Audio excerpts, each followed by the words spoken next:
And our nation, it's time to get shocked.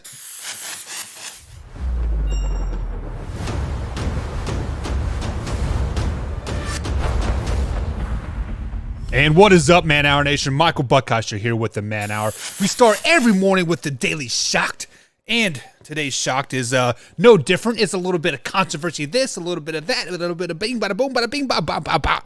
You know how it is. But if you guys do not know, there are several things happening here in the NFL.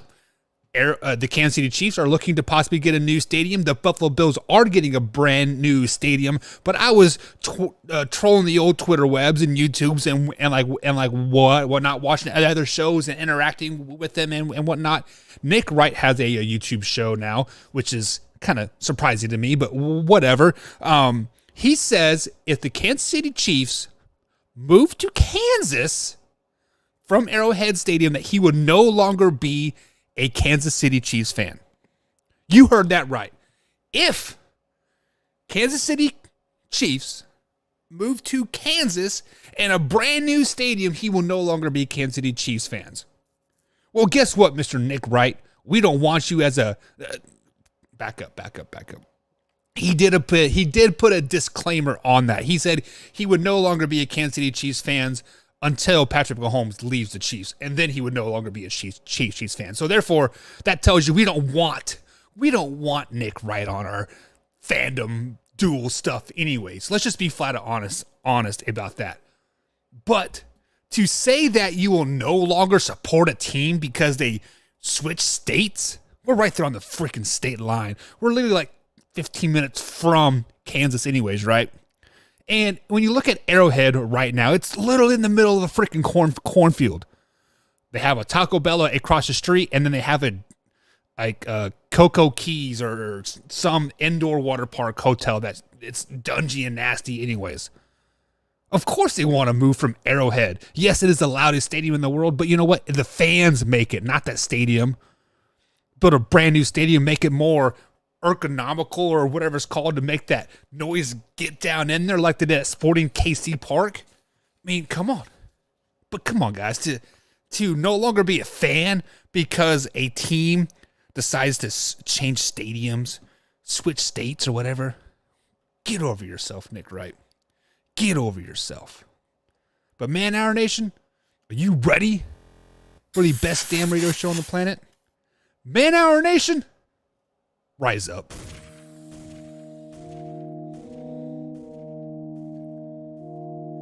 You don't want to be every time, no.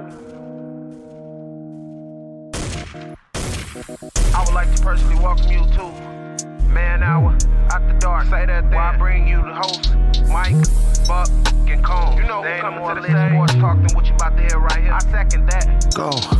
You know that it's us when we talking about sports. Giving you facts on the field to the core. Tune in, we need the support. 1 hour too short, then listen some more. On all your stations, not dropping no music. Starts like Adidas, but Nike just do it. Down 4 in the 4th, we go for the win. Michael 2 seconds, we taking it in. Buck, Mike, and Combs, you know what's going on. Man, now we're After Dark, no LA, we the big spark. No 4th and inches, won't cut short. Got the best talking, it's all sports. Buzzing more than buzzer beaters. We coming live all through your speakers, go. And what is up, Man Hour Nation? Michael Buckhouse here with the Man Hour. If you be most inclined tonight, head over to manhourradio.com. Check out the blog section. Check out the merchandise section. Check out the clips section over like over there. I now have the clips organized out there so you can click on your team. You can click on, hey, I want to learn about the Buffalo Bills. Click on the Buffalo Bills. We'll see what Buck has to say about the Buffalo Bills. It'll take you to everything that we've ever talked about the Buffalo Bills in the last year of the Man Hour here.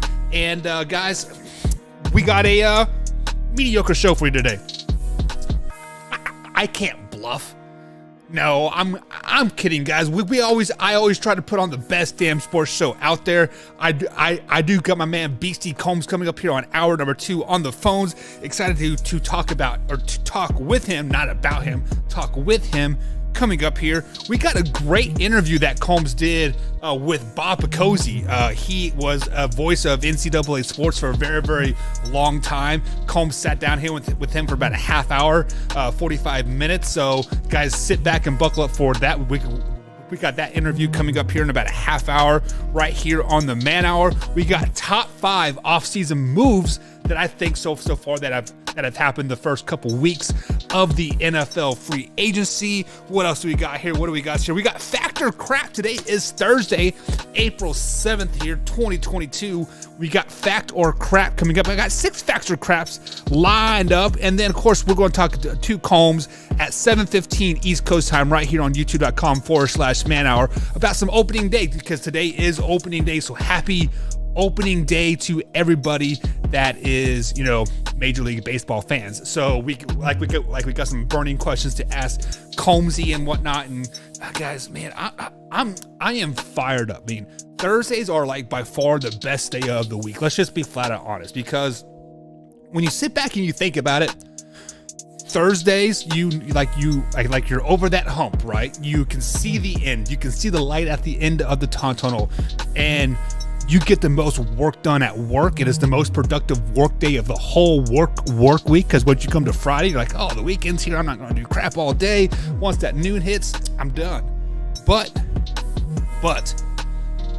if you guys do have access to a computer between 8 and 3 p.m. East Coast times, be sure to head up to bellyup.tv. You can check out your boys' Man Hour over there at 8 a.m. East Coast time and 3 p.m. East Coast time right there on bellyup.tv. Also, if you have Roku and Apple TV, they do have video on demand, so you guys can always check us out over there as well. Or, of course, iTunes, Spotify, and iHeartRadio and all the good stuff over there. But bellyup.tv is where all the magic happens right here on the Man Hour.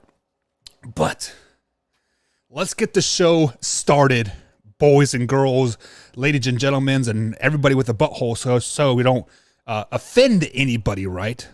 We don't offend anybody.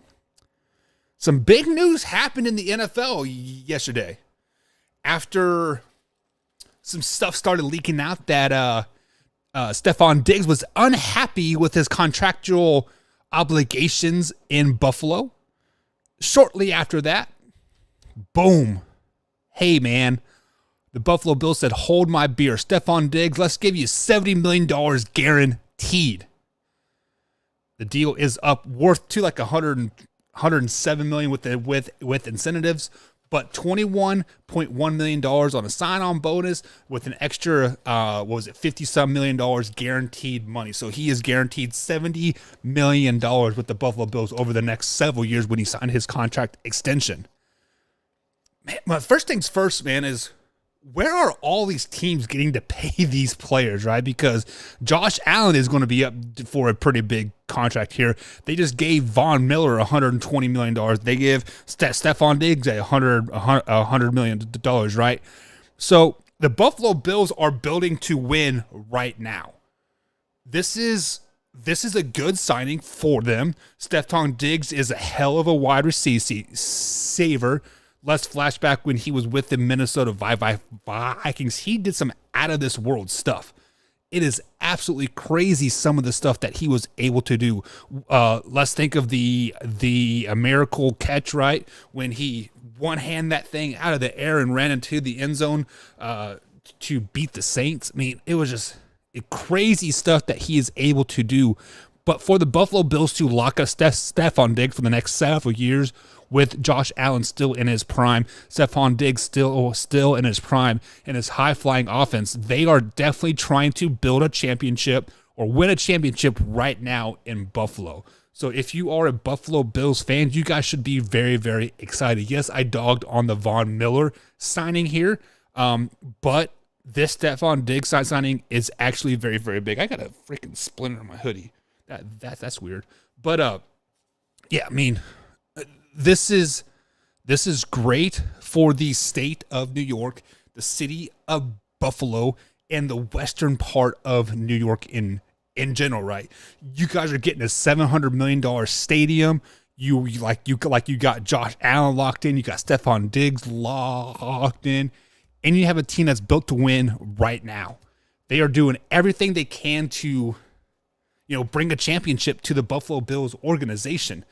Hopefully, you guys don't get to 4 Super Bowls and lose all 4 of them again. But hey, don't kill the messenger. So huge congratulations to the Buffalo Bills. They are obviously staying put in New York. There has been lots of rumors of them surrounding about leaving and going to Canada or, possibly moving to other places. But with the new stadium being built, Stefon Diggs getting locked in. They are obviously there for the long haul. So my man Alpha Rob, your Buffalo Bills are doing good things, man, and I am excited for you and I'm happy for you. So my man Alpha, you do you, baby.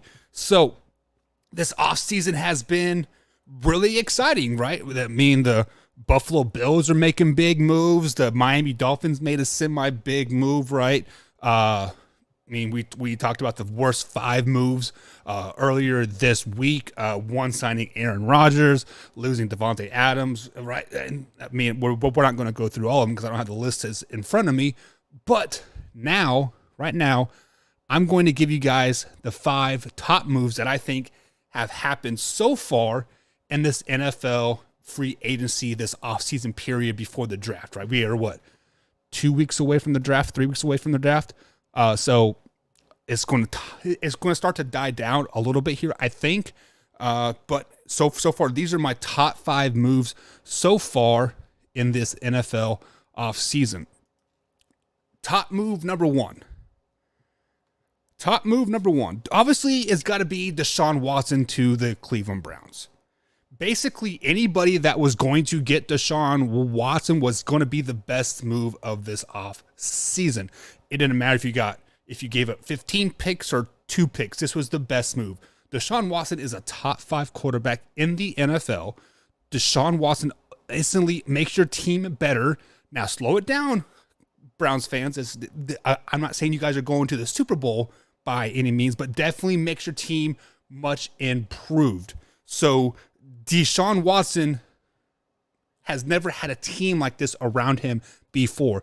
Even if you look back at Houston with like Randall Cobb, Will Fuller the fifth, right? All those Duke Johnson and even Hopkins, right? He has never had a team like this, built like this, ready to win right now. Obviously he is a top 5 quarterback in the league. They have a great 1-2 punch in Chubb and Hunt. With the electricity of Watson brings to that backfield, and you have Hunt and Chubb still. Wow, look out for that dynamic duo back there. The wide receiver core is kind of suspect right now, but they did pick up Amari Cooper, and if Amari Cooper can be even 80% of his prime, that is going to be huge for Deshaun Watson, 100%. And they got a damn good defense. This defense might be, is it?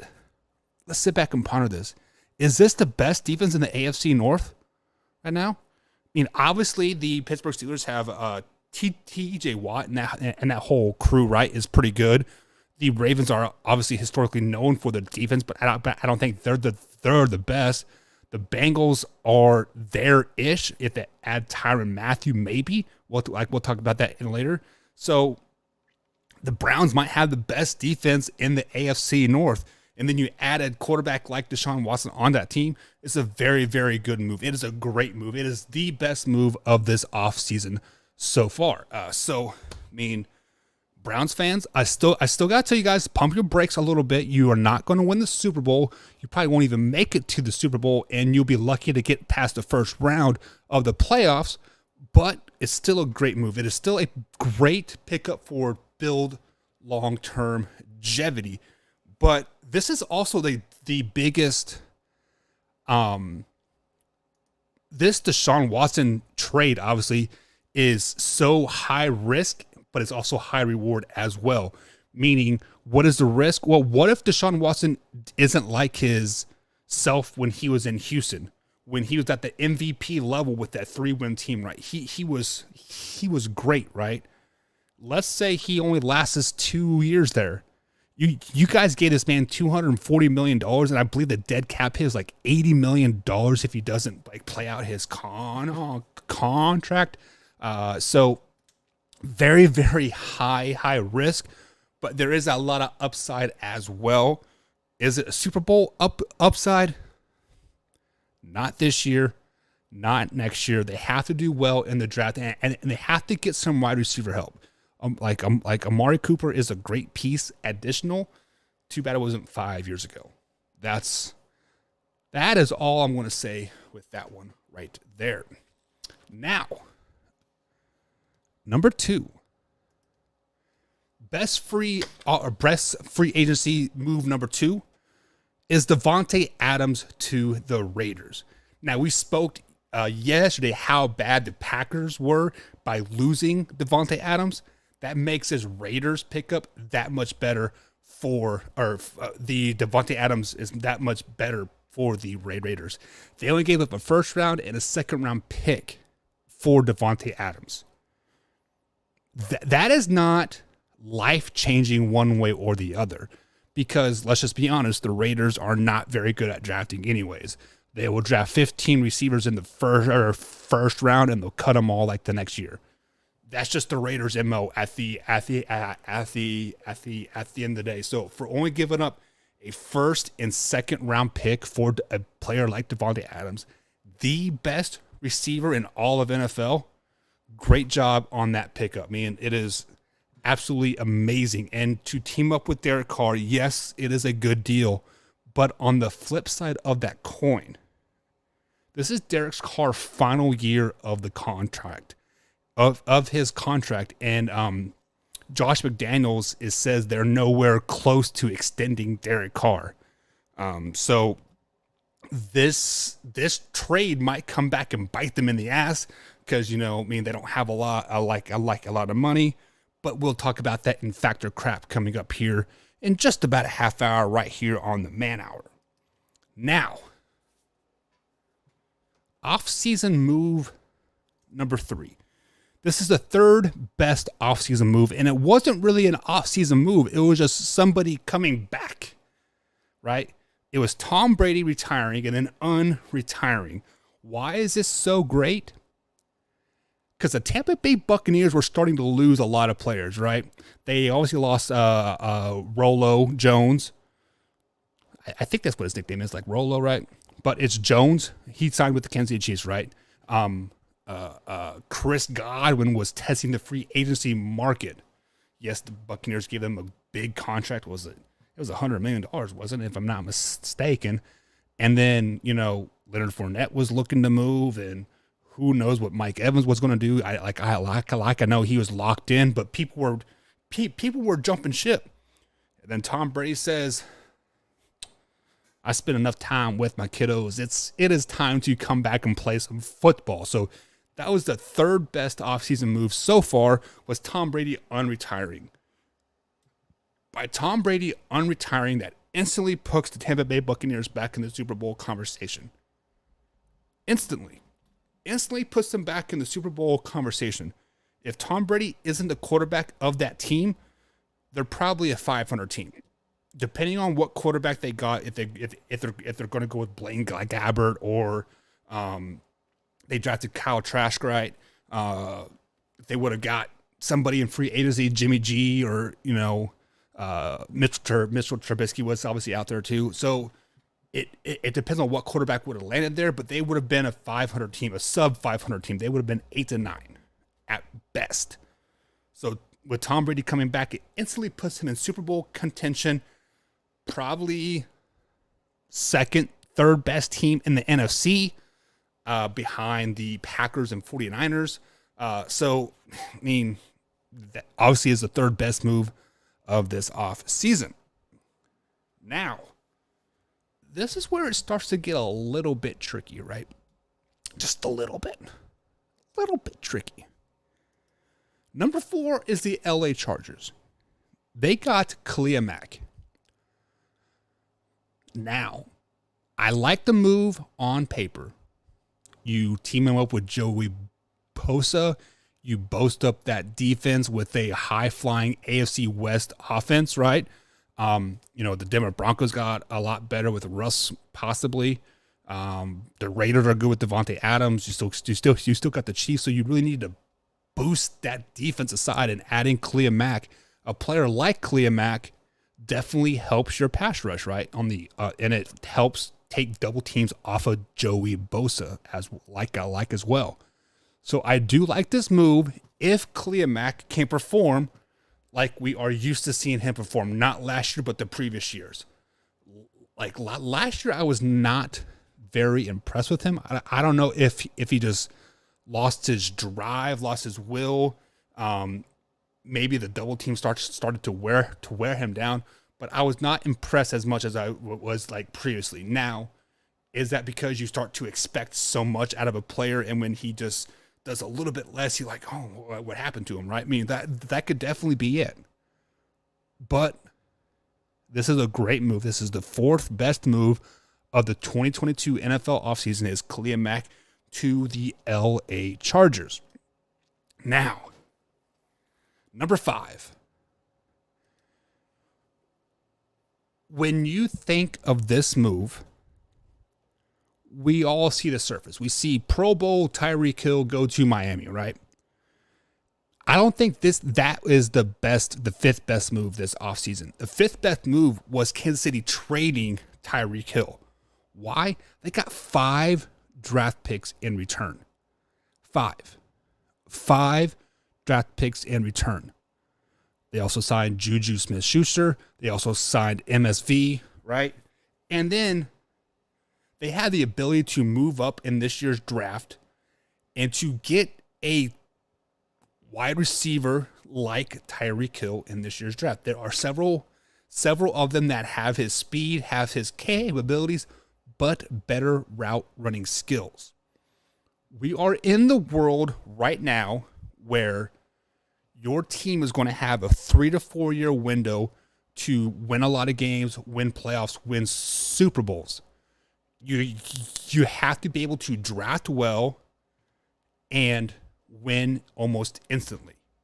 So when you get 5 draft picks like the Kansas City Chiefs did, they have the ability to retool their team right now, get 4 or 5 really good rookie players, and win on their rookie deals while Patrick Mahomes is making his $50 million a year, while other players are, making $40-50 million as well. The Kansas City Chiefs are a team that is going to have to retool every 3 or 4 years, let a player like Tyreek Hill go and his peak in his prime, get 4 to 5 picks in return, and then retool again. The Buffalo Bills are going to have to do the same thing. We're going to have to probably see the Raiders do the same thing because of the fact that they are paying these massive contracts to 2, 3, 4 players, so they have to do that. This was a great move for the Kansas City Chiefs, getting 5 draft picks for a 29-year-old receiver. Let's just be honest. Receiver life in the NFL is about 32, 33 years old. So Tyreek Hill has about 2-3 years left in him good. And what makes him so explosive is his speed. Once you start to get older, what diminishes first is your speed. So Tyreek Hill trade is great for Kansas City, and that is why it is my 5th best off-season move so far. So guys, with that being said, that takes me up to the first break of the night, or of the morning. I'm so used to night. First break of the morning. On the other side of the break, guys, we got Fact or Crack, brought to you by Sparked Energy Drink. Link is in the description. Spark Energy, get sparked. Sorry, get shocked. Shocked Energy. They have a spark mixer that I have. So I will show you guys that next week when my nasal spray comes in. I'm really excited to try that, see how it is. We'll get a live instant review to see how it feels, see whatever, because I'm not a huge fan of snorting stuff, but so we'll see how that is. But Shocked Energy, Factor Crap, guys, coming up here right after this break on Man Hour. Stay tuned.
brought to you by Brooks Roofing and Siding.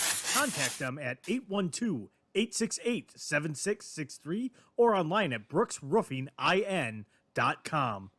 Brooks Roofing and Siding, protection you need when nature strikes.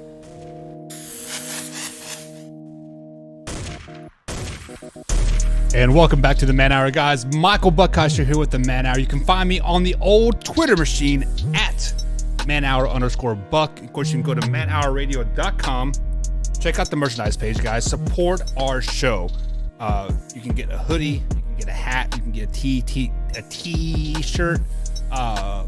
Just help us build what we're trying to build here on the Man Hour. Also, guys, if you are enjoying the morning show here, let me know, because we are taking the afternoons off here until June or July-ish, because life is crazy right now for myself and Combs, me being a t-ball coach and Combs speeding up with like work and stuff like that. So I'm doing solo here right here in the morning from 6 a.m. to 8 a.m. East Coast time right here on youtube.com.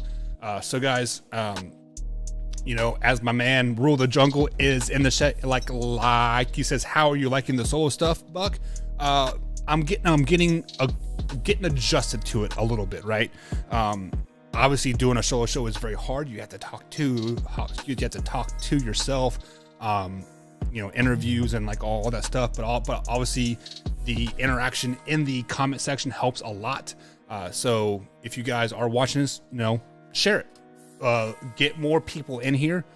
We usually have a great conversation at night. We're trying to bring that into the morning show. Yes, I know it's 6 a.m. Was it like 2 a.m. on California time or like whatever? Like, I get it. It is early.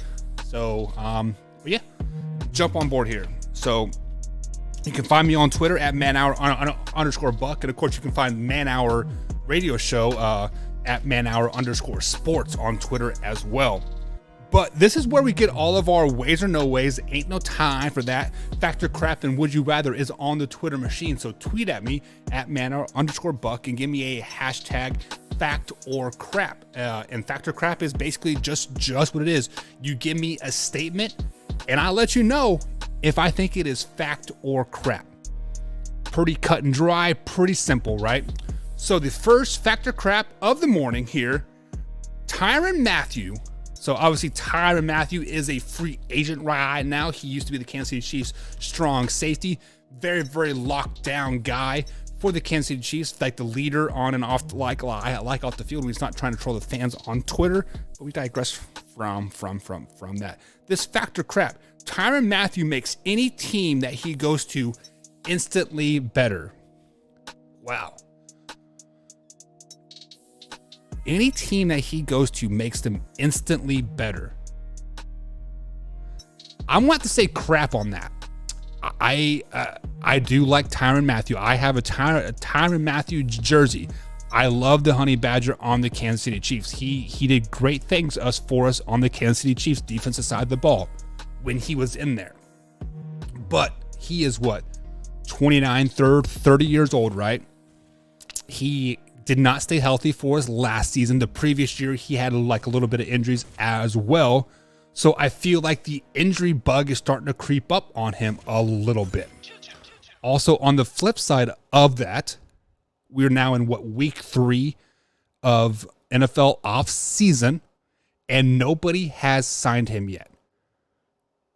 And every day he is dropping hints of like, I'm here, I'm there. But why has nobody come out and said, we offered him this, we offered him that? Supposedly he's been in Pittsburgh. Supposedly he's been in Saints land, right? I hear the Cincinnati Bengals want him as well. But do they instantly make him? Does he instantly make a team better? That is absolutely crap. I don't think he does. Will he be a great center stone, be a great piece for a good defensive team? Yes. He will help elevate an already good defensive team, but if he goes to a bad defensive team, the Detroit Lions, the Jets, Giants, Jaguars, no. So, no, he does not make any team instantly better. There are a handful of teams he will make better, yes, but every team, no. That is 100% crap on that one. Next factor crap. If you guys have a factor crap for me, you can hit me up on Twitter at manhour_buck. Give me hashtag fact or crap. Next factor crap. Steelers will draft a quarterback this season. Or this draft, I should say. So the Pittsburgh Steelers did get Mitchell Trubisky in the free agency. They also have Dwayne Haskins, and they got Mason Rudolph in the quarterback room as well, so that they have 3 quarterbacks on the roster right now. However, Mason Rudolph is not a starter by any means. He's a good backup. He's a good placeholder for a few games, right? Until he gets his head crushed in by Myles Garrett again, or whoever it was. I can't remember who it was, but Dwayne Haskins, he still has a lot to prove. He has a lot of growing up to. He's very immature, as we saw in Washington when he was their starting quarterback, going to strip clubs during COVID and like whatnot. And Mitchell Trubisky, I think that he was a steal. I think the Pittsburgh Steelers got him at a very good bargain price, and he is going to do well in Pittsburgh. But if you have the opportunity to draft a Desmond Ridder in the 2nd round or early 3rd round even, I don't think you can pass that opportunity up. I think Desmond Ridder, after watching more tape on him, talking to these draft experts that are out there on Belly Up Sports, right? I think Desmond Ridder has the most upside of any of these quarterbacks in the NFL or in the draft. I should say. So will the Pittsburgh Steelers draft a quarterback this year? My gut tells me they have one person in mind. If that person falls to them in the 2nd round, early third round, I don't know where they're drafting those 2 rounds. But if their guy falls to him, yes, they will pick a quarterback. Will they draft a quarterback in the 1st round? No. I think that is crap. I do not think they will draft a quarterback in the 1st round. But if their guy falls to the 2nd or 3rd round, they will draft him. So that's waffling around the answer. So I'm going to give you a direct answer. No, they will not draft a quarterback this year. They have faith in Mitchell Trubisky. And if they don't have faith in Mitchell Trubisky, they still have Dwayne Haskins and Mason Rudolph. That was a starter for what? 6-7 games, I think it was. So, I mean, no, they're not going to draft a quarterback. Next one up here. Next one up. Next fact or crap right here, brought to you by Shocked Energy Drink. Link is in the description. Get some Shocked Energy. Get your mind right. 0 carbs, 0 sugar on that. Derek Carr is the 15th highest paid quarterback in the league so far, but no long-term deal talks have been happening as of yet, per Josh McDaniels. Fact or crap? The Las Vegas Raiders will be horrible without Derek Carr. Whoa. Fact or crap? The Las Vegas Raiders will be horrible without Derek Carr. Now, since Marcus Mariota is no longer their backup quarterback, I don't know who their backup quarterback is, right? So obviously Derek Carr is going to be there for this season. So I think we're talking about next season and beyond, right? The 2023 season and beyond. Wow.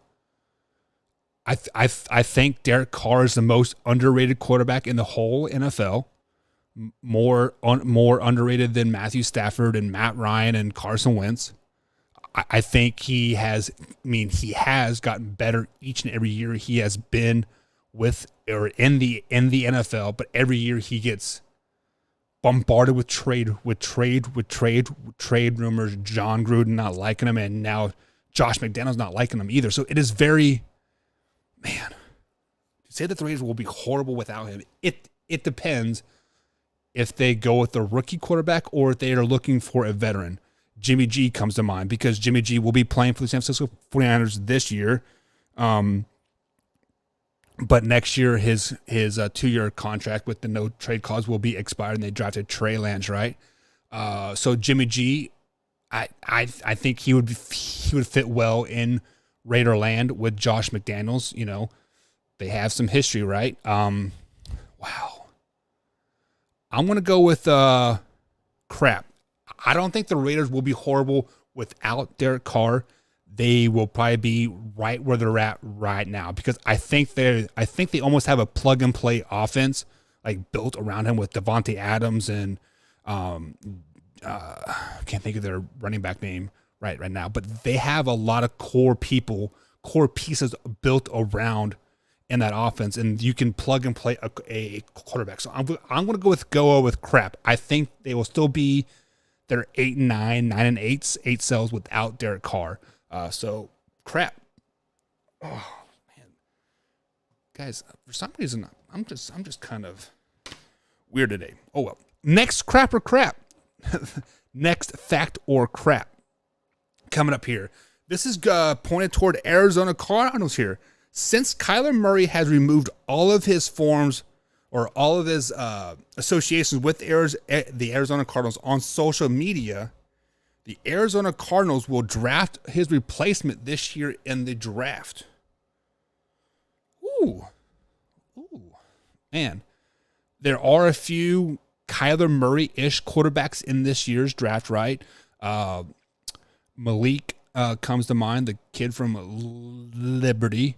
I don't think they'll draft Carroll. Desmond Ritter looks a lot like, or looks like a lot like Kyler Murray. Wow. Draft his replacement. I'm going to go with crap on this one as well. I think Kyler Murray is just throwing a immature tantrum right now. He will come out and play this year with the chip on his shoulder, show the NFL that what he's capable of doing or not capable of doing. So this year I'm going to go with no, they're not going to draft his replacement, but you got to play well, Kyler, this year. You got to play well. Alrighty, so the next factor crap before we got an interview with Bob Picozzi coming up. Really excited about that. But factor crap, the Detroit Lions will win the AFC North. The Detroit Lions will win the NFC North. Wow. Every time the last 2 seasons I picked the Detroit Lions to do well, they've shit the bed. But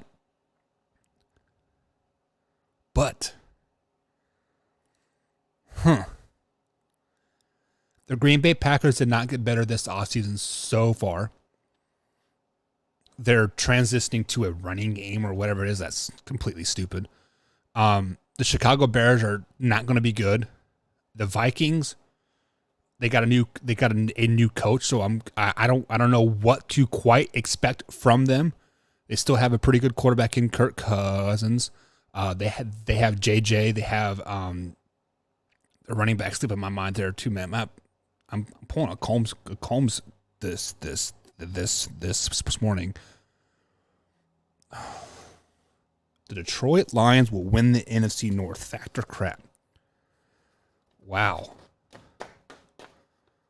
I'm gonna go with crap on this one. Obviously, it is the Green Bay Packers division to lose. You know, they still have Aaron freaking Rodgers. They still have their running back as well, right?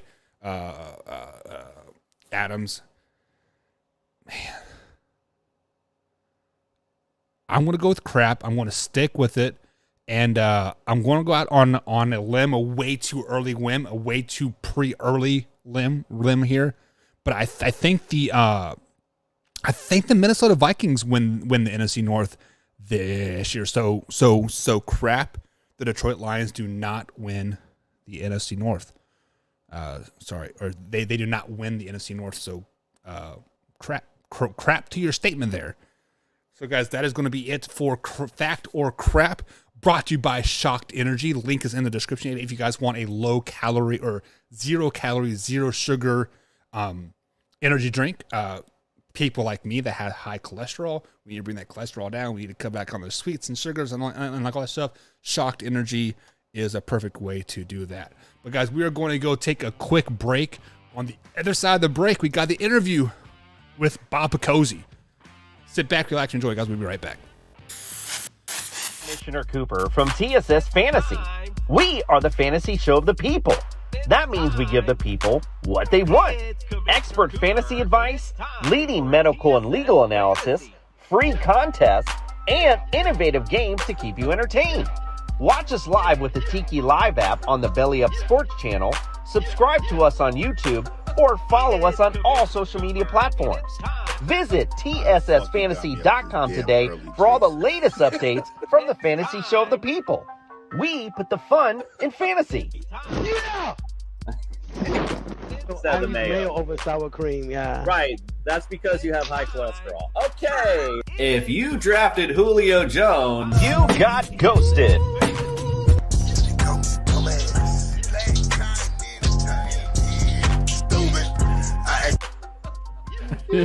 This is amazing. TSS Fantasy is like an orgasm. If I had a cigarette, I'd smoke it. I'm pumped to be here. This is the show of shows. TSS Fantasy, the fantasy show of the people. I was built to last with the webs I'm weaving. I could change the past with all I'm achieving. Got my foot on the gas, never stop competing. If you break my glass, then this life's gonna end. I wanna be the best in the game, invest in my name. Check no restraints, I'm obsessed with the pain. I ingest, I retain, assess and I change. Possessed by the thought I'll be free one day from society's restraints. Money, clout and fame, mud, disease, a plague. We all love to hate, have to play the game, have to make a name. All our insecurities are on display. This is war with the enemy, think that it was meant to be. Living in a time where disease is on every screen. I won't let them fester me, I know most are festering. Negativity is a plague for the mentally weak. No mercy, all I got is working. Never stop searching, never quench the thirsty. I'm toxic and psychotic with this logic, you can't stop it. It's been chronic since I was a boy, so neurotic and chaotic. Go! To last with the webs I'm weaving, I could change the past with all I'm achieving. Got my foot on gas, never stop competing. All right, Man Hour Nation, welcome back to the show. I am very honored right now to be able to have a guest on with me at this time. Retired play-by-play man, 40 plus years in the business. If you ask me, he's one of the best to ever do it. His name is Bob Picozzi. Bob, how are we doing? I'm doing great, Brandon. It's snowing here today, but I've lived in New England since 1973, so I'm almost getting used to it. Yeah, no, absolutely. I'm here in Chicago, and I spent like 15 years up in Vermont, so I know all about cold and snow and all that other good stuff. One of the big reasons why I can't wait to hopefully move southeast at some point in my life. So you decided to escape the snow and move to tropical Chicago. I got it. Yeah, exactly. I grew up in Chicago and then went to Marine Corps, and after the Marine Corps, I spent about 15 years up in Vermont. So, I've always been a cold weather guy, unfortunately, because I really do hate the snow, even though I've never moved out of it. But it's definitely not for me. I'm a warm weather guy. I'm a baseball guy, so I like the summer, Bob. Yeah, so do I. All right, so how's retirement treating you? Do you miss calling games? Well, yeah, I do. I'll always miss calling games, and you find. I'm sure all retired play-by-play guys go through the same thing. You watch a game and you imagine what you would say at this moment, particularly, late in a basketball game where it's close and there are a lot of timeouts. You wondered what you would say, and so I will always miss calling games, but I also enjoy retirement very much. I love the idea that when I get up in the morning, I don't have to be somewhere. Right. And there are times where I will go for days and days without getting in the car, going anywhere, especially, in the last year during the pandemic. I've only been out of the state of Connecticut once since the pandemic started. But I enjoy retirement very much. I enjoyed my career, and I'm also enjoying my retirement very much. Oh yeah, I'm sure. Us guys here at the Man Hour, myself, Buckheister, and Wyatt, we all are doing this full time and trying to make something of it. But we also, all three of us also have full-time jobs, and Wyatt also goes to school. He's still hasn't graduated high school yet. So we know all about can't wait until we're in your shoes where we can just stay home and not have to worry about anything. But, we're a long ways away from that anyway. So let me ask, let's go into calling games. It's something that has always been a dream of mine. Like I really want to get into calling baseball. And I know Wyatt, he works a lot with the Indiana High School Association, and he calls a lot of their games. He just called the state championship games down in southern Indiana. So we're really interested in the life of being a broadcaster itself. What is it like to become a broadcaster, for one, like the journey to it, and then how do you really get into being, calling it on the highest levels?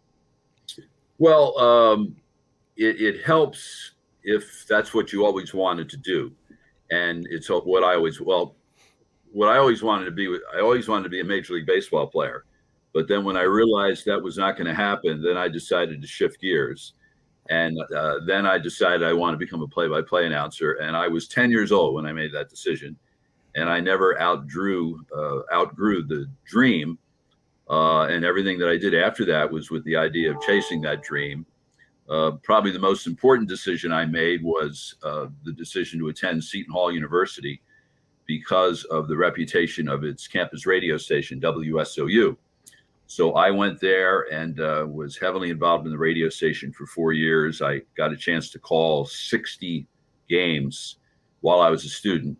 So I had a lot of practical on-air experience, albeit at the college level, by the time I graduated. And then it's just a case of working your way up. I didn't do any play-by-play in my first job out of college, but that was only 3.5 months long. And then I got a better job. And then I started doing high school basketball and high school football play-by-play. And then my third job, I did Yale basketball and then Fairfield University basketball. And then I kind of made a sideways step and became a local TV sports anchor for 19 years. And I had very few play-by-play opportunities during those 19 years. It was definitely a good career move at that point. But by the time I left there, the play-by-play opportunities had increased so much, especially on TV. And then that's when I started working for ESPN and started doing games for them. And also other, I did some games for Fox. I did the UConn women's basketball local TV package. And so, I love doing it. And it's, I guess to answer your question, the more games you do, the more opportunity people who hire have to hear you, and hopefully they like what they hear. And just like anything else with repetition, you ought to get better. If you don't, there's something wrong. Yeah. And so I think one of my great regrets is that I didn't keep track of how many games I did. I'm sure it was over 1,000, but I wish I knew the exact number. But I love them all. And whenever I watch a game, particularly college basketball, since the overwhelming majority of games I did were college basketball, it always reminds me of games I did in that arena. Oh, I remember when I did this and they played. All right, Man Hour Nation, welcome back to the show. I am very honored right now to be able to have a guest on with me at this time. Retired play-by-play man, 40 plus years in the business.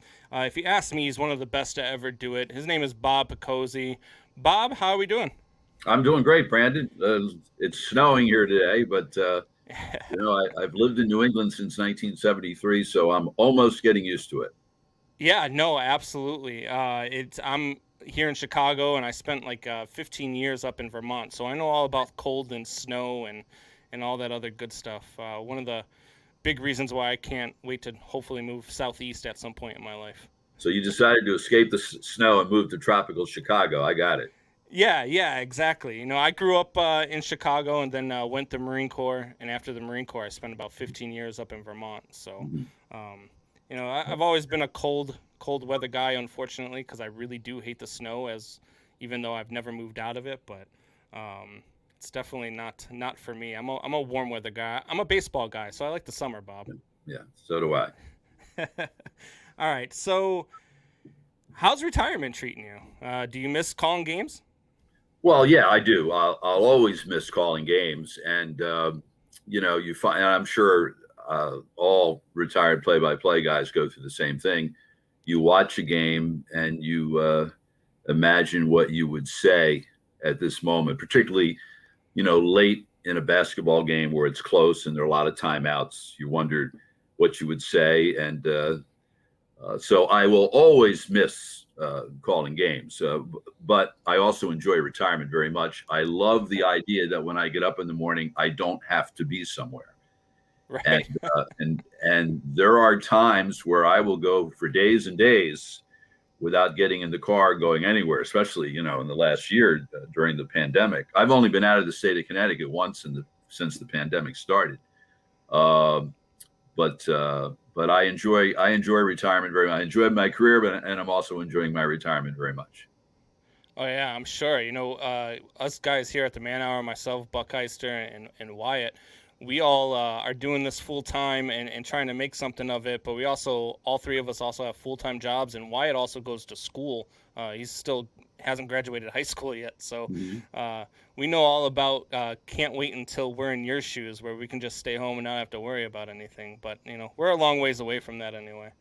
So let me ask, let's go into calling games. It's something that's always been a dream of mine. Like I really want to get into calling baseball. And I know Wyatt, he works a lot with the Indiana High School Association, and he calls a lot of their games. He just called the state championship games down in southern Indiana.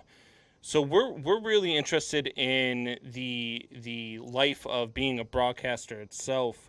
What is it like to become a broadcaster, for one, like the journey to it, and then how do you really get into being, calling it on the highest levels?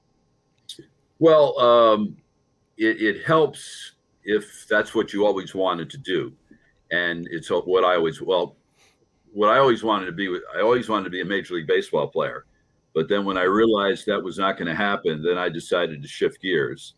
And then I decided I want to become a play-by-play announcer. And I was 10 years old when I made that decision. And I never outgrew the dream. And everything that I did after that was with the idea of chasing that dream. Probably the most important decision I made was the decision to attend Seton Hall University because of the reputation of its campus radio station, WSOU. So I went there and was heavily involved in the radio station for 4 years. I got a chance to call 60 games while I was a student. So I had a lot of practical on-air experience, albeit at the college level, by the time I graduated. And then it's just a case of working your way up. I didn't do any play-by-play in my first job out of college, but that was only 3.5 months long. And then I got a better job. And then I started doing high school basketball and high school football play-by-play. And then my third job, I did Yale basketball and then Fairfield University basketball. And then I kind of made a sideways step and became a local TV sports anchor for 19 years. And I had very few play-by-play opportunities during those 19 years. It was definitely a good career move at that point. But by the time I left there, the play-by-play opportunities had increased so much, especially on TV.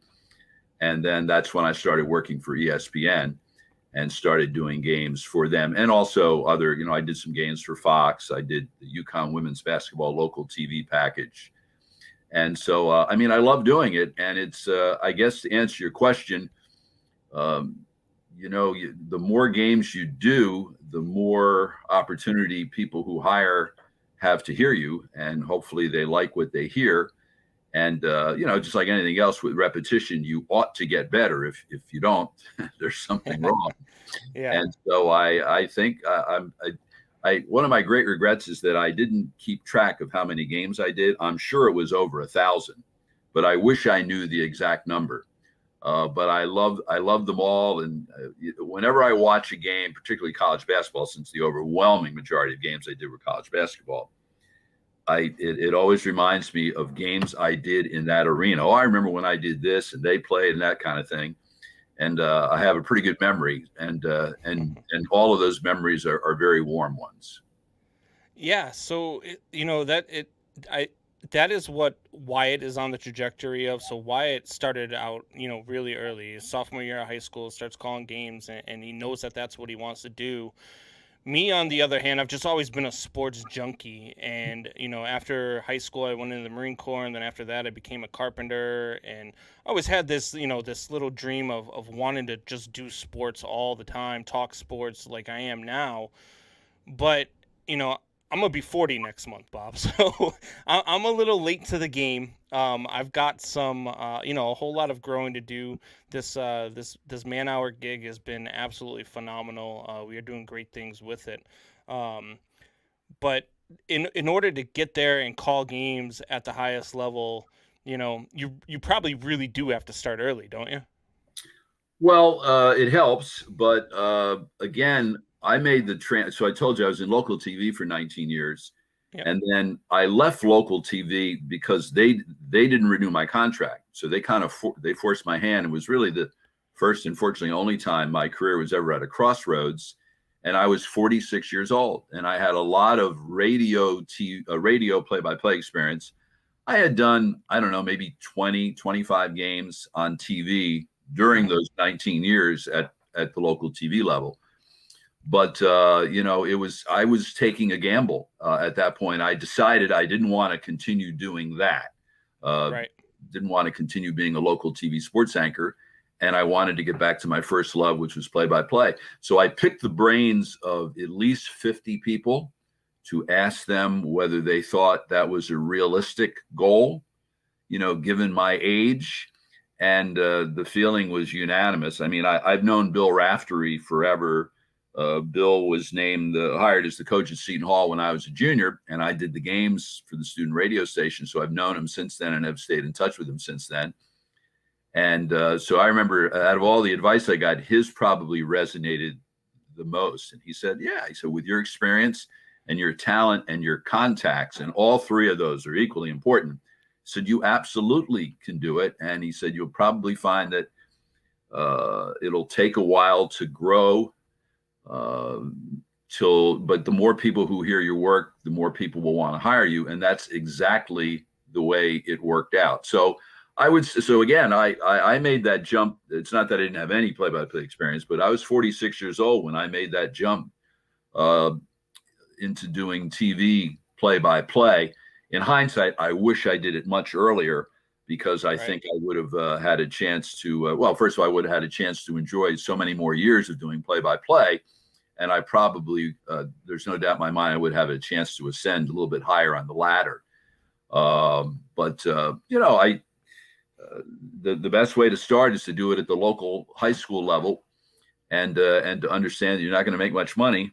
Right. And then you just listen to your tapes. And also it's a good idea to ask someone to critique your tapes.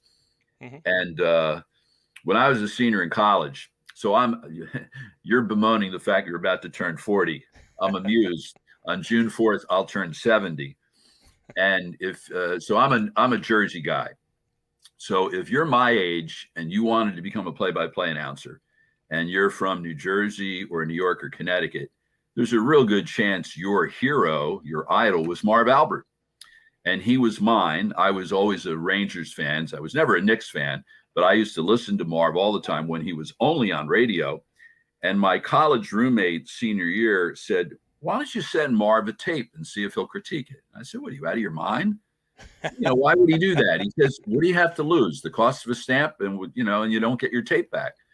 So I did it. And about 10 days later, the tape came back in the mail with a handwritten note that said, I listened to your tape.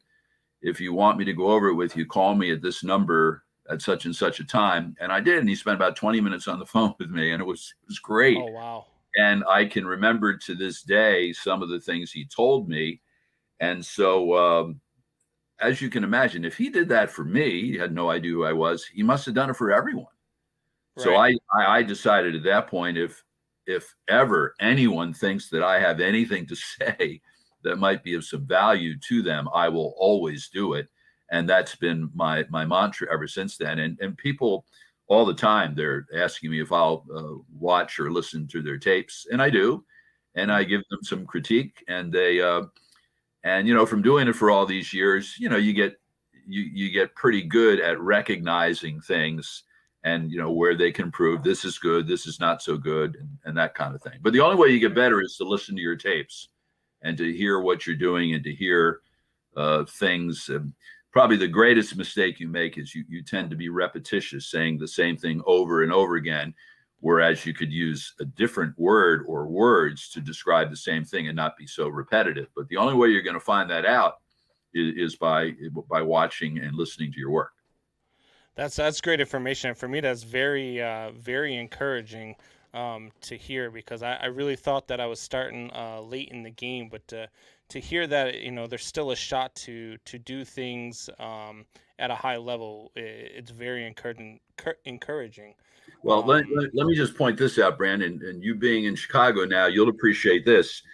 One of the people who reached out to me to ask them to watch their tape, and in this case, it was listen to the tape. It was a radio, and it was when he was in college, and then he sent me another one when he was out in the business after a year or two, and he was grateful for the advice I gave him. It was a guy named Jason Benetti.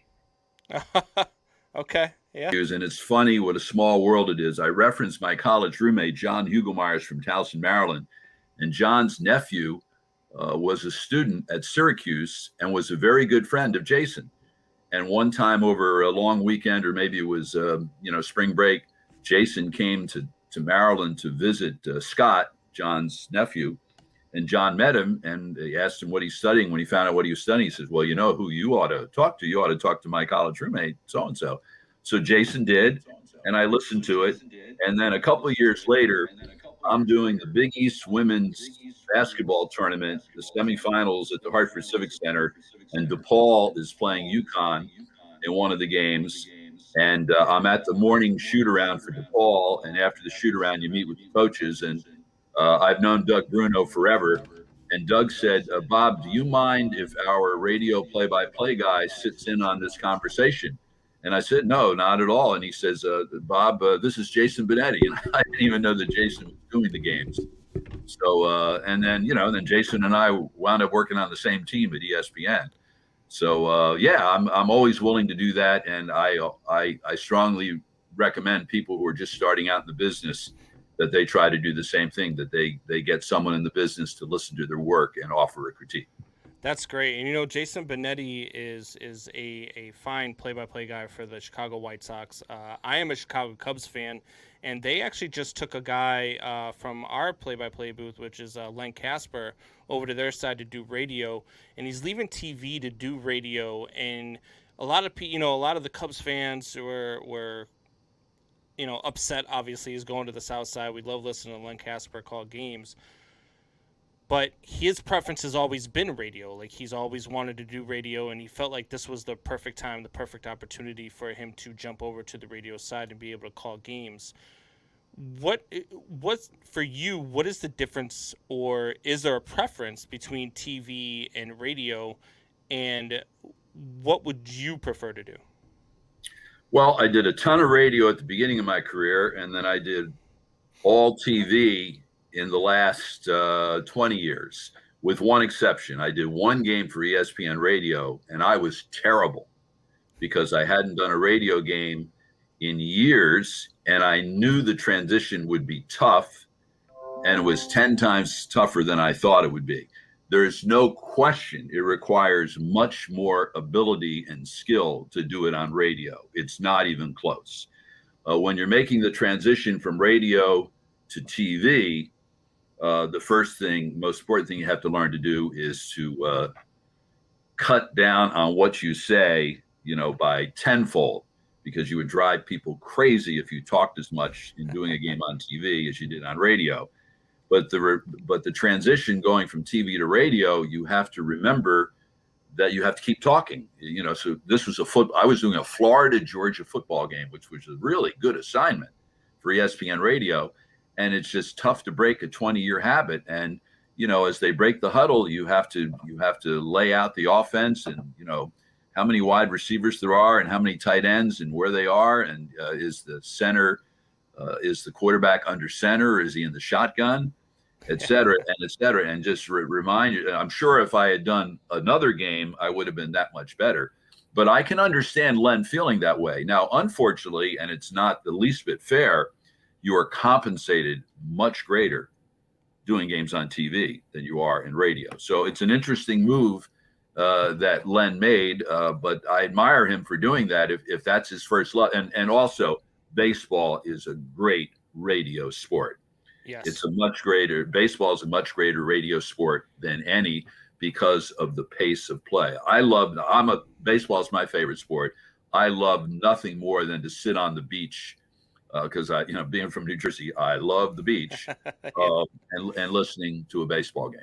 Yeah, people call me crazy because, if I'm driving around and I can't watch the game on TV. Now I'm a Cubs fan, but I'm a baseball guy. Like I'll watch 1,000 games a year, and not even, that's a little bit light for me, as 1,000 games a year, because I watch as much baseball as I can, but I really love listening to the games on the radio. One of my favorite color commentators came from sports radio, which was on the Cubs side, which was Ron Santo. The way and how enthusiastic he was about the Cubs, I just love listening to it. I love listening to the game. There were times where I would turn down the TV broadcast while I'm watching it on TV and turn up the radio broadcast just so I could listen to Ron Santo, on the call. And that is it's something about when you love the game, you can actually sit there and listen to it on the radio. And a lot of people don't understand that. So I actually love the fact that you just said that, because it's one of my great loves as well. Well, I think you have to love baseball to understand it, and I love baseball, and I'm sure you sound like you would understand it. To try to explain to someone who doesn't like baseball why you love it, they'll never understand it. Yeah. Oh, absolutely. So and I have Sirius in my car, and I mean that's the greatest invention since ice cream, right? Because you can listen to. What I'll do is I'll listen to all the games. At each commercial break, I'll try another broadcast, because in addition, to enjoy listening to the game, I like to listen to all the different announcers.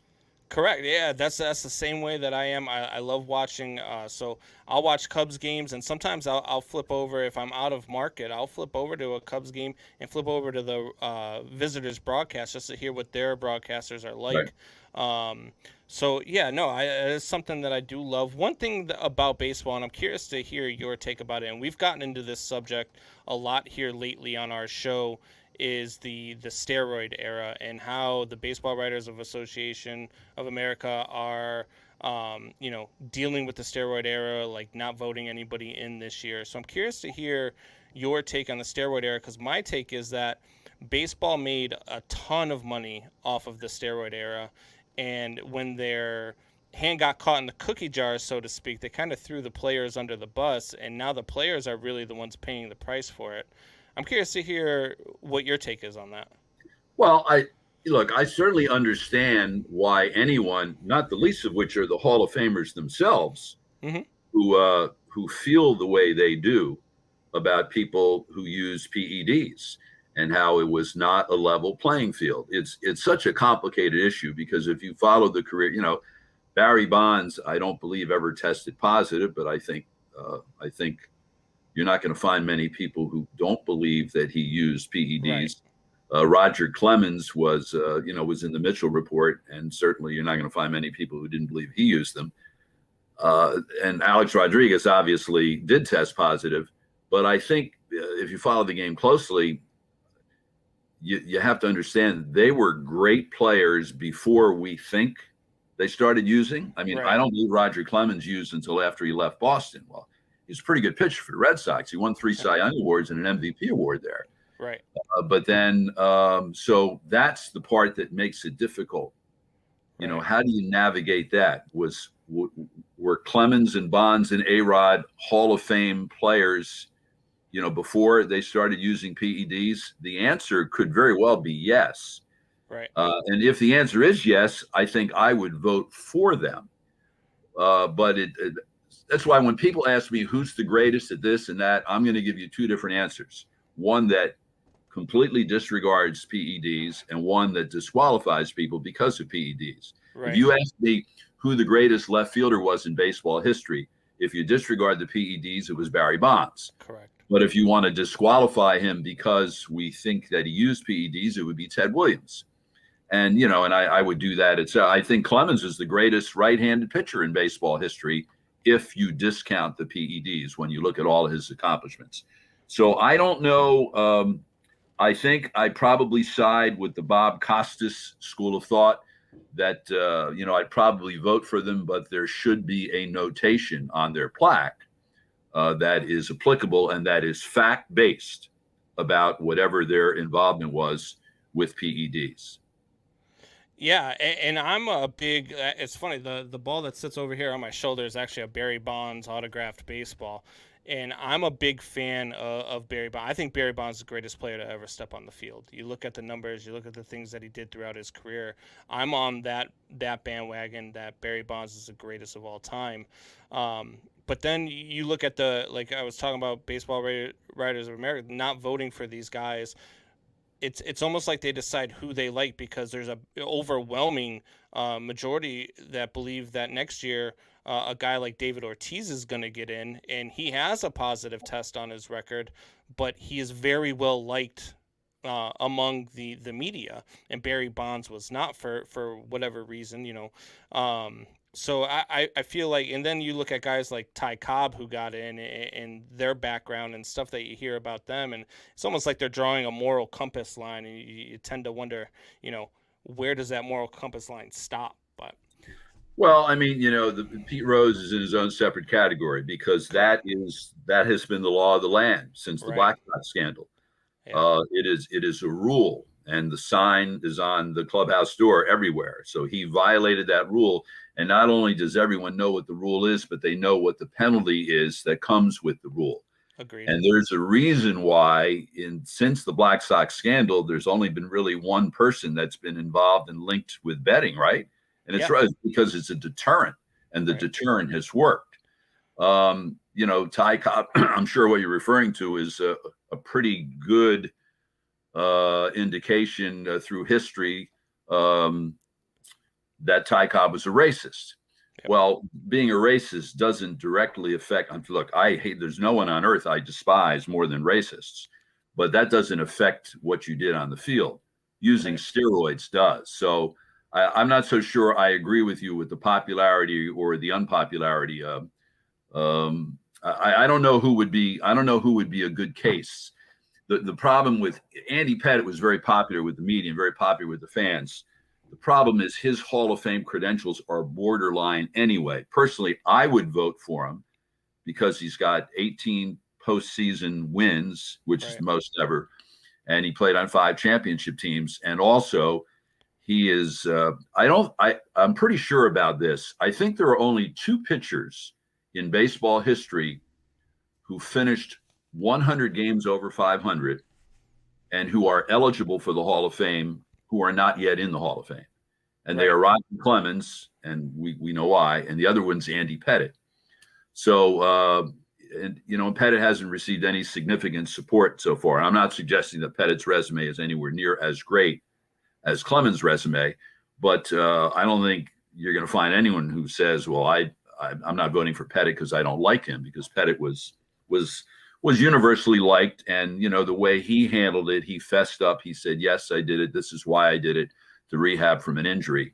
But I don't know what the answer to that is. I can certainly appreciate how the hardline Hall of Famers, and most of them are hardliners, don't want to have anything to do with people with a PED history getting into their hallowed halls. Yeah, and it's funny that you mentioned Pete Rose, because that's one of the arguments I always get is, well, if you're going to let these guys in, then Pete Rose definitely needs to be in. Well, what changed? I used to be on that camp too. I used to be like, well, what Pete Rose did on the field, I mean, it's unquestionable.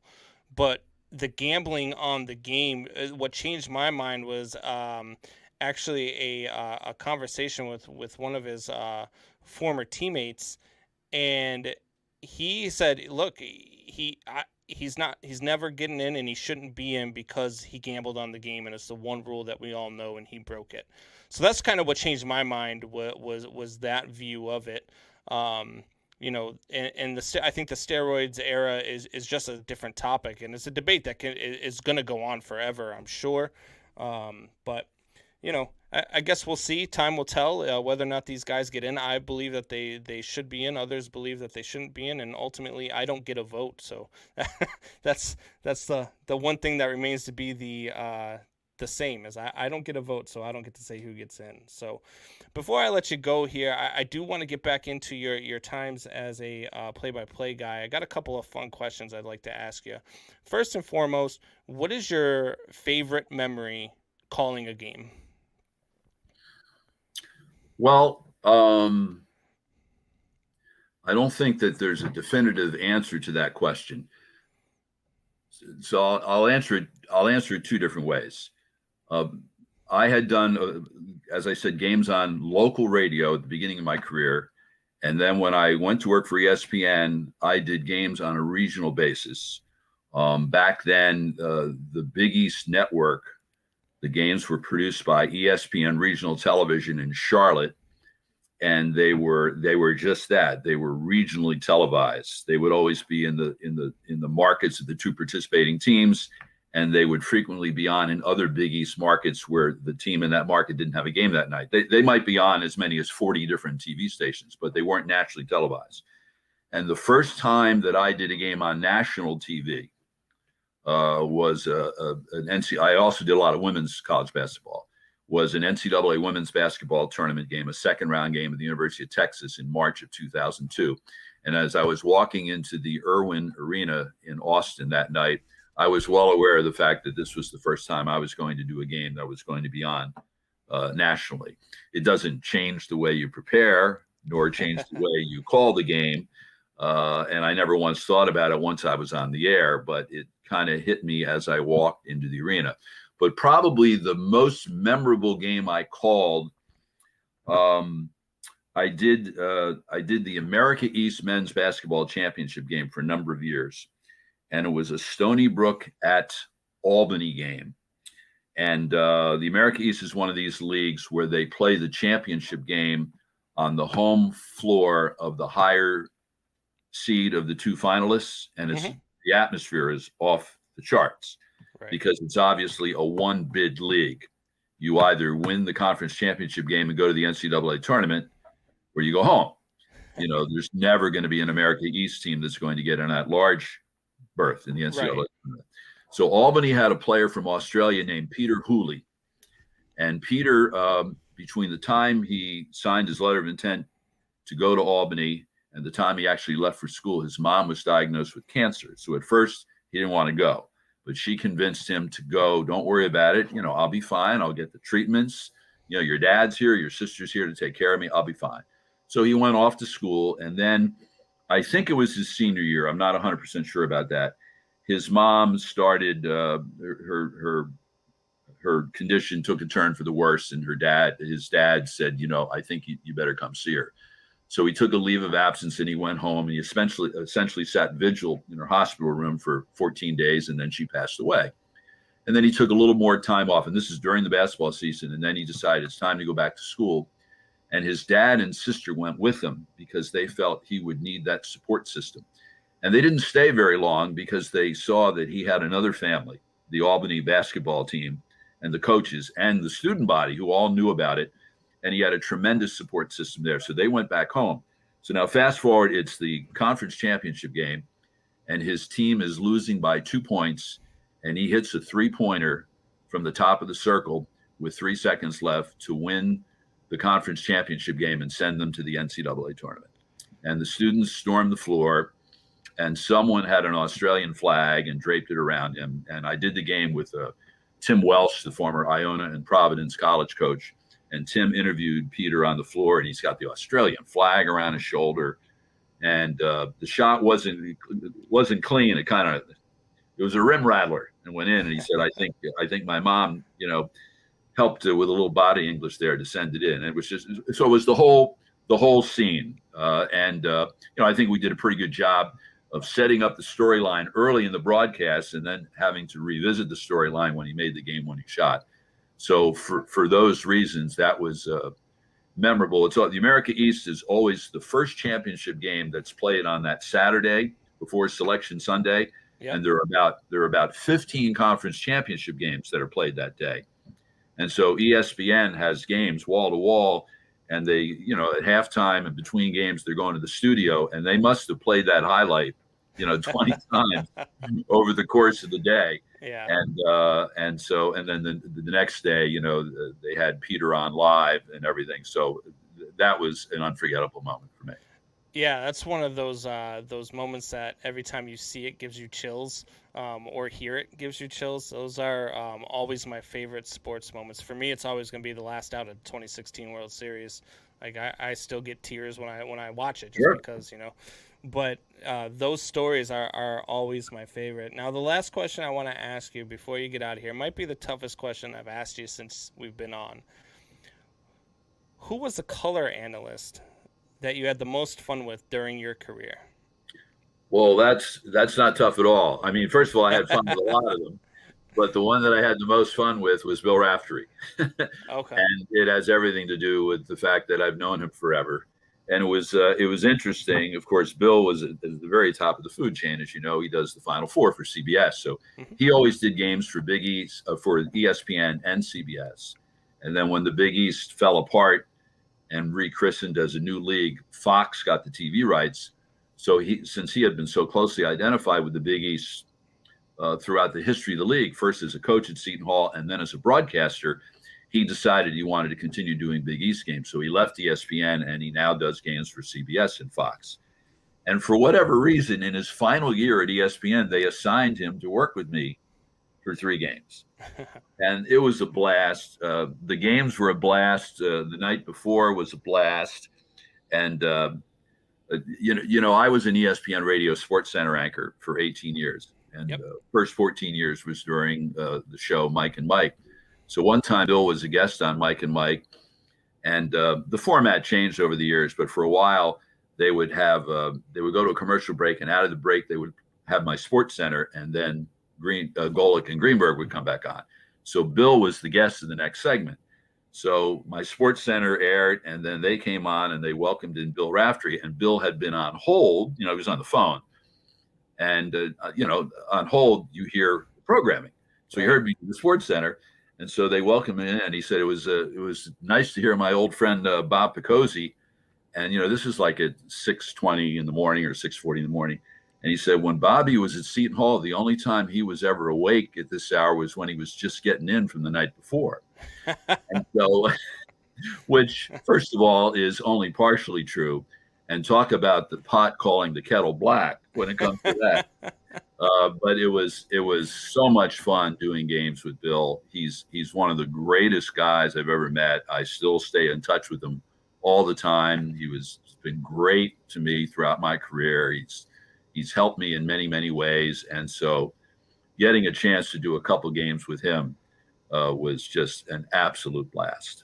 That's awesome. That is awesome. All right. Well, Bob, thank you for joining us here on the show today. I will talk with you here in a few seconds just off camera. But I appreciate everything you have. It's been an absolute honor, been an absolute pleasure. Thank you for joining the Man Hour. It was my pleasure, Brandon. Commissioner Cooper from TSS Fantasy. We are the fantasy show of the people. That means we give the people what they want. Expert fantasy advice, leading medical and legal analysis, free contests, and innovative games to keep you entertained. Watch us live with the Tiki Live app on the Belly Up Sports channel, subscribe to us on YouTube, or follow us on all social media platforms. Visit TSSFantasy.com today for all the latest updates from the fantasy show of the people. We put the fun in fantasy. Yeah! Instead of the mayo. Over sour cream, yeah. Right. That's because you have high cholesterol. Okay. If you drafted Julio Jones, you got ghosted.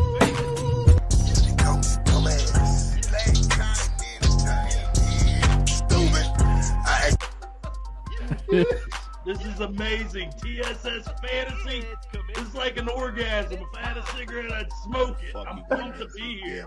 This is the show of shows. TSS Fantasy, the fantasy show of the people. I was built to last when the webs are weaving. I could change the past. I'm achieving. Got my foot on the gas. Never stop competing. If you break my glass, then this life's gonna end. I wanna be the best in the game, invest in my name. Check no restraints, I'm obsessed with the pain. I ingest, I retain, assess and I change. Possessed by the thought I'll be free one day from society's restraints. Money, clout and fame, mud, disease, a plague. We all love to hate, have to play the game, have to make a name. All our insecurities are on display. This is war with the enemy, think that it was meant to be. Living in a time where disease is on every screen. I won't let them fester me, I know most are festering. Negativity is a plague for the mentally weak.